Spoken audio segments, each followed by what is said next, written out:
Bonjour à vous et bienvenue sur notre plateforme.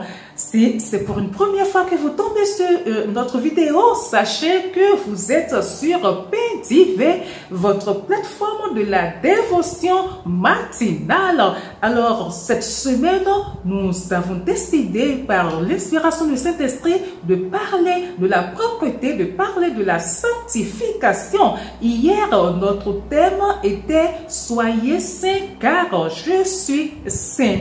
Aujourd'hui, nous allons continuer en nous appuyant toujours sur notre verset d'ancrage de 1 Pierre 1, le verset 16 que nous avions lu hier. C'est toujours le même verset qui nous a servi de base hier pour notre dévotion matinale. Alors aujourd'hui, nous abordons un autre thème qui est intitulé « La sanctification de l'âme ». La sanctification de l'âme. Et notre verset est « Soyez saints car je suis saint ». Dieu, au travers de la bouche de Pierre, nous demande d'être saints car lui-même, il est saint. On a eu à dire que l'homme est tridimensionnel. L'homme est constitué du corps physique que nous voyons, de l'âme et de l'esprit. Et l'âme, c'est quoi? L'âme est le siège de l'activité psychique et des états de conscience de quelqu'un. C'est un ensemble de dispositifs intellectuels, morales, affectives qui forment son individualité, son moi profond. En tant que tel, l'âme peut être en bonne santé ou être malade. Lorsque vous voyez une personne qui est joyeuse, qui exprime la joie, qui répand la joie autour d'elle, alors sachez que son âme est en bonne santé. De la même façon, l'âme peut être malade de soucis. L'âme peut avoir le chagrin, la perte de mémoire. Maintenant, Dieu nous demande de nous sanctifier, de sanctifier notre âme. La sanctification, c'est quoi? C'est tout de suite rendre saint. Rendre saint, c'est quoi? C'est le processus par lequel une personne se consacre à Dieu et refuse le péché dans sa vie par la grâce de Dieu. Donc, un processus par lequel quelqu'un prend la décision de dire non, moi, je me consacre à Dieu et je refuse tout acte de péché dans ma vie. Ça, c'est la sanctification. Si l'âme doit être sanctifiée, c'est que l'âme se souille. C'est pourquoi Dieu nous demande de la sanctifier. Alors, comment est-ce que nous arrivons à souiller notre âme? On souille l'âme par des envies, je donne quelques exemples, des envies démesurées, par la jalousie, par l'orgueil, par l'avarice. On peut souiller notre âme par la colère, par la gourmandise, par la luxure. Voilà. Maintenant, ce qui nous intéresse, c'est comment faire pour nous sanctifier, pour que notre âme soit propre, pour que notre âme soit agréable à Dieu. J'ai cité les envies démesurées. Lorsque vous ne gagnez que à la fin du mois 100 000 francs, n'ayez pas des envies de quelqu'un qui est à 800 000 francs, qui est à 1 million de francs le mois. Si votre capacité, c'est de vous acheter une moto, n'allez pas forcément vous dire que vous allez avoir une voiture parce que toutes les personnes, vos camarades, vos amis, vos collègues ont une voiture. Ça va être une envie démesurée qui va souiller votre âme. Pourquoi?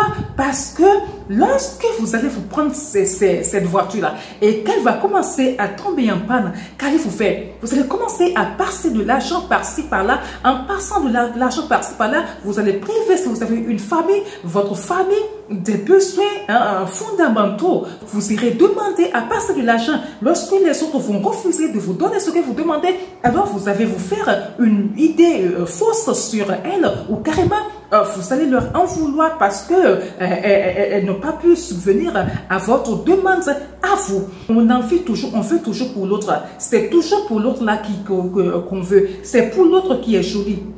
La semaine, il y a un jeune de 22 ans qui a tué son ami de 20 ans, un petit qui se barre, ça c'était à Lomé, un petit qui se barre dans la vie pour s'en sortir, un petit qui a refusé lorsqu'il veut et qui vend des iPhones Parce que lui, il voulait d'un iPhone 15 que son ami vend.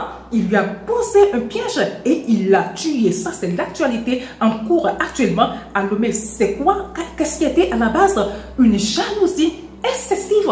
Déjà, une envie excessive suivie d'une jalousie qui l'a poussé à faire ce qu'il a eu à faire là. Vous voyez, il y a l'orgueil. Est-ce que tu me connais? Savez-vous à qui vous avez affaire? Il y en a, lorsqu'ils arrivent quelque part où tout le monde est en rang, ils ne vont jamais vouloir, eux, se mettre dans les rangs parce qu'ils se voient supérieurs aux autres qui sont là.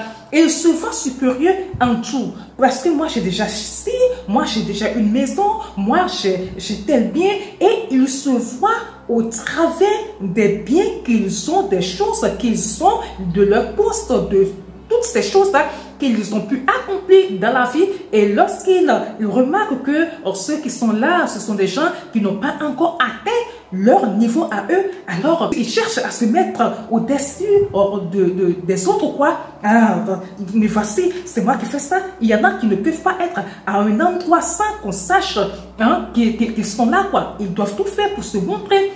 Voilà, c'est moi qui porte des montres chères, c'est moi qui porte des pailles chères, c'est moi qui porte des bassets chères, c'est moi qui conduis les plus belles voitures. On va filmer la voiture, on va montrer la voiture. L'orgueil pour montrer, pour paraître, pour dire que voilà ce que je suis. Ils n'ont pas besoin d'avoir une clochette à la main, mais tout le acte, leur façon d'être, leur posture exprime l'orgueil, l'avarice.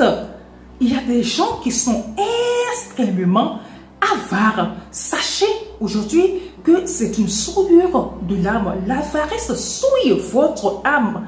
Il y en a, même si leurs frères, je dis bien leurs frères, même père, même mère, même si leurs parents, leurs propres-parents, leur papa, leur maman à la maison souffrent et que eux ils ont quelque chose sur leur compte, ou du moins qu'ils ont quelque chose, même pas sur leur compte, mais à la maison ils ont quelque chose. S'ils ont 1000 francs, ou du moins s'ils ont 10 000 francs cachés quelque part parce que eux ils veulent s'offrir quelque chose et ils ont un programme, mais qu'ils voient qu'il y a un parent qui souffre, ou bien il y a une situation terrible qui a besoin que quelque chose sorte quoi, comme financement, ne serait-ce que peut-être 2000 francs ou 6000 francs. Il y en a, quelle que soit la douleur des proches, qui ne sortiront jamais de sous. Ils feront comme si eux aussi, ils n'en avaient pas, ils n'en ont que faire. Il y a des gens comme ça, vous pouvez mourir devant eux, ils n'en ont que faire. C'est un péché, c'est une souillure de l'âme. Parlons de la colère. La colère nous fait dire des choses pas possibles. Moi, je me reconnais dans ça. Je peux dire une chose et regretter. Le plus souvent, d'ailleurs, à 90%, je dis et je regrette après. C'est comme ça, ce n'est pas bien, c'est une souillure et chacun a sa faiblesse. Et moi, je me reconnais dans ça. Et ces choses-là que nous sommes en train de citer là, il faut que chacun s'asseye devant le Saint-Esprit et essaie de voir, moi, pour moi là, c'est où? Moi là, comment est-ce que je suis mon âme? Il faut que je cherche, parce que si on n'est pas sincère avec soi-même, on ne peut pas faire ce travail de sanctification de notre âme. Maintenant, qu'est-ce qu'il faut faire pour la sanctifier? Qu'est-ce qu'il faut faire pour que notre âme soit propre? Je prends l'exemple de ce jeune-là que je donnais tout à l'heure. S'il avait été bienveillant, jamais il n'aurait eu envie de penser à la mort de son jeune ami. On est bienveillant, on ne veut pas le mal de son prochain. On se met à la place de l'autre là. On se dit, mais et si moi, on me fait telle chose là, est-ce que je serais d'accord? On fait tout pour être en accord avec les lois de Dieu, avec les lois de la nature. Et l'orgueil précède la chute. L'orgueil précède la chute. Un sage, une personne sage doit savoir que, quelle que soit ma position, si je ne fais pas humble, alors c'est ma chute. Parce que lorsque vous faites ces choses-là, vous essayez de piétiner les autres, lorsque vous vous montrez, est-ce que vous savez que quand vous vous comportez comme ça, vous vous faites sans le savoir des ennemis? Et ces ennemis-là, ces gens-là qui ne vous tiennent pas en estime, attendent seulement votre chute. Et s'ils peuvent même participer à cela, ils font tout pour y participer. Et ils n'attendent que le jour où vous allez chuter pour vous moquer de vous. Dieu même a dit que l'orgueil précède la chute. Donc, humiliez-vous devant Dieu. Soyez humble devant Dieu. C'est dans l'humilité que Dieu élève. Dieu élève ceux qui se font tout petits. Si vous reconnaissez que vous êtes avare, alors prenez la décision d'être dorénavant riche en libéralité. Pour se sanctifier de la gourmandise, soyez sobre. Daniel a refusé de manger la nourriture du roi. Il a refusé de se souiller avec les mets du roi. Vous aussi imaginez hein, la table du roi, lever la nourriture, tout ce qu'on peut présenter sur une table pour un roi, et on l'appelle pour dire, mais en fait, on les appelle, on dit, venez manger. Ils disent donc que eux, ils ne veulent pas se souiller avec cette nourriture-là. Chacun doit se connaître. Il y a des nourritures qui nous souillent. Quelqu'un va prendre telle chose et va rien sentir. Toi, tu prends ça et tu sens que, tu vois que, lorsque je prends cette nourriture-là, je n'arrive pas à me concentrer, je n'arrive pas à prier, ou carrément toute la journée, je suis mal à l'aise parce que je fais sortir des plaies, parce que ça, et ça me déconcentre. Alors, prends la décision de mettre cela de côté, prends la décision de ne pas du tout en abuser, ou carrément, soit ne pas en abuser, ou soit carrément mettre cela de côté. Les exemples que j'ai cités là ne sont pas exhaustifs, hein. Il y a beaucoup d'autres choses encore. Donc, si Dieu nous demande de nous sanctifier, donc de sanctifier notre âme, c'est que elle se souille. Et elle se souille par quoi? Par les péchés. Voilà, donc on apporte la solution en essayant de corriger, de poser des actes qui vont faire que nous allons nous réconcilier avec le Saint-Esprit, qui vont faire que nous allons être propres pour permettre à l'Esprit de Dieu de s'épanouir en nous. Et j'ai toujours dit que quand on fait ces choses, c'est toujours pour notre propre bien. Dieu n'en a que faire. On va s'arrêter sur ces quelques exemples-là. Voilà, donc je récapitule. Nous avons un corps, une âme et un esprit. Dieu nous demande de nous sanctifier. S'il nous demande de nous sanctifier, c'est que des fois, nous nous souillons. Parfois, notre âme, la plupart du temps, notre âme est souillée. Et elle est souillée par quoi? Par les péchés. Si elle est souillée par les péchés, qu'est-ce qu'on fait pour la sanctifier? C'est en faisant l'action contraire, c'est en manifestant les fruits de l'esprit, c'est en faisant des choses qui sont bonnes, c'est en suivant les lois de Dieu. Parce que quand on suit les commandements de Dieu, quand on marche selon la parole de Dieu, on va se souiller difficilement. Allez, merci encore une fois de nous avoir écoutés en ce jour de mercredi. Que le Saint-Esprit soit votre meilleur allié en toutes choses, dans toutes vos activités. Excellente journée à vous et que le shalom de Dieu vous accompagne. Ciao!